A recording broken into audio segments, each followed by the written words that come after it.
Hello everyone, আসসালামু আলাইকুম। আজকে আমি আপনাদের সঙ্গে শেয়ার করব চিকেন চাপ রেসিপি। এই রেসিপিটা বানানো যেমন সহজ, খেতেও হয় অসম্ভব সুস্বাদু। তাই চলুন বন্ধুরা, আর দেরি না করে আজকের রেসিপিটা শুরু করা যাক। আজকের রেসিপির জন্য আমি এখানে নিয়ে নিয়েছি একটি কাঁচা লঙ্কা, আদা কুচি, কয়েকটা রসুন খোসা ছাড়িয়ে নিয়ে নিয়েছি, আর নিয়েছি দুটো বড় সাইজের পেঁয়াজ ছোট ছোট টুকরো করে নিয়েছি কাজু বাদাম, চালমগজ, আর নিয়েছি পোস্ত। অন্যদিকে আরেকটি বাটির মধ্যে নিয়ে নিয়েছি দুটো তেজপাতা ছোট ছোট টুকরো করে নিয়েছি, দুটো শুকনো লঙ্কা, এটাকেও দুভাগ করে নিয়েছি কয়েকটা লবঙ্গ, দারুচিনি, আর নিয়েছি তিনটে এলাচ, একটি নোড়া দিয়ে ফাটিয়ে নিয়েছি এলাচ তিনটেকে। অন্যদিকে নিয়ে নিয়েছি এক বাটি টক দই।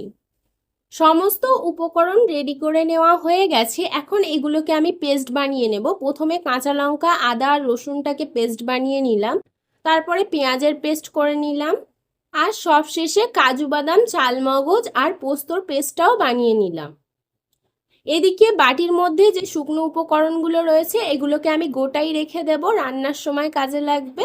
সমস্ত পেস্ট বানানো কমপ্লিট হয়ে গেছে। অন্যদিকে চিকেনটাকে ম্যারিনেট করে নেওয়ার পালা। তার জন্য একটি প্লেটের মধ্যে নিয়ে নিয়েছি দুটো চিকেন বডি পিস আর দুটো চিকেন লেগ পিস।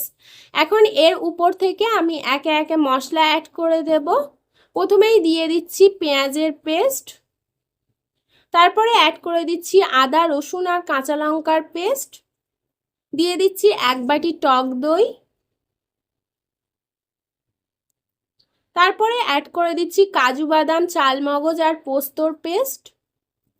সমস্ত পেস্ট জাতীয় উপকরণ অ্যাড করে দেওয়া হয়ে গেছে। এখন শুকনো উপকরণগুলো অ্যাড করার পালা। প্রথমেই দিয়ে দিলাম স্বাদ মতো নুন, তারপরে দিয়ে দিচ্ছি অল্প একটু হলুদ গুঁড়ো, দিয়ে দিচ্ছি জিরে মরিচের গুঁড়ো, তারপরে অ্যাড করে দিচ্ছি শুকনো লঙ্কার গুঁড়ো আর কাশ্মীরি লঙ্কার গুঁড়ো,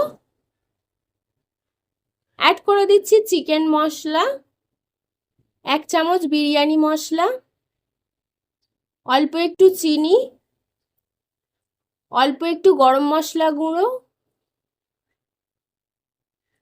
অ্যাড করে দিচ্ছি গোলাপ জল,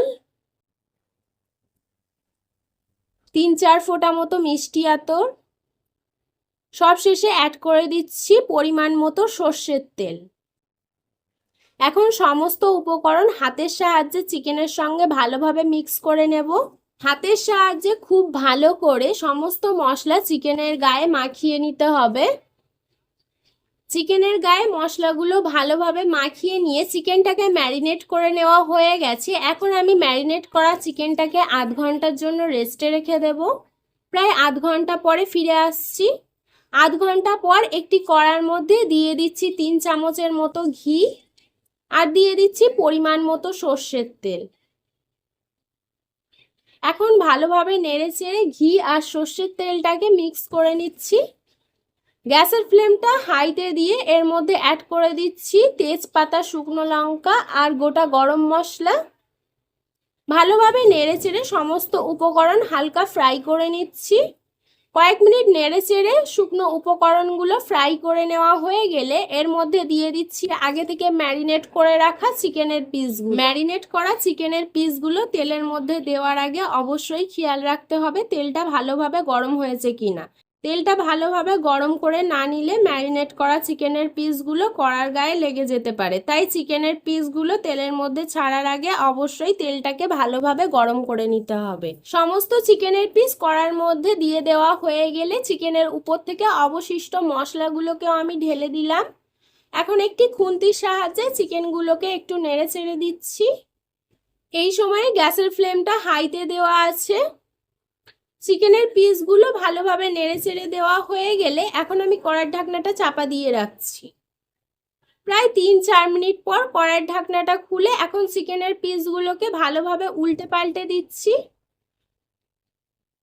চিকেনের পিসগুলো ভালোভাবে উল্টে পাল্টে দেওয়া হয়ে গেলে এখন আমি গ্যাসের ফ্লেমটাকে লোতে করে দিচ্ছি, কারণ চিকেনের মধ্যে আমি কোনো রকমের জল অ্যাড করব না। চিকেনটা যেহেতু সিদ্ধ হতে হবে তার জন্য আমি গ্যাসের ফ্লেমটা লোতে দিয়ে কড়ার ঢাকনাটা আবারও চাপা দিয়ে দিচ্ছি। প্রায় 20 মিনিট পর গ্যাসের ফ্লেমটাকে আমি অফ করে দিয়েছি। এই সময়ে চিকেনের পিসগুলো খুব ভালোভাবে সিদ্ধ হয়ে গেছে এবং রেসিপি থেকে তেল ছেড়ে দিয়ে তেল ও মশলা আলাদা হয়ে গেছে। দেখুন বন্ধুরা, আপনাদেরকে দেখাচ্ছি চিকেন অথবা মশলা কোনোটাই পুড়ে গিয়ে কড়ার গায়ে লেগে যায়নি। আপনারা যদি সেম প্রসেস ফলো করে রেসিপিটা ট্রাই করেন তাহলে আপনাদেরও এই চিকেন চাপ রেসিপিটা কোনোভাবেই পুড়ে যাবে না। এখন চিকেন চাপ রেসিপিটা সার্ভ করার জন্য আমি একটি প্লেটের মধ্যে তুলে নিচ্ছি। আজকের চিকেন চাপ রেসিপিটা আপনাদের কাছে কেমন লাগলো অবশ্যই কমেন্টে লিখে জানাবেন। আর সবশেষে হাবিবার রান্নাবাটি চ্যানেলটিকে সাবস্ক্রাইব করে অল নোটিফিকেশন অন করতে আর লাইক করতে ভুলবেন না। আজকের রেসিপিটা এই পর্যন্তই। ফিরে আসবো আবারও নেক্সট কোনো রেসিপি নিয়ে। সম্পূর্ণ রেসিপিটা দেখার জন্য ধন্যবাদ।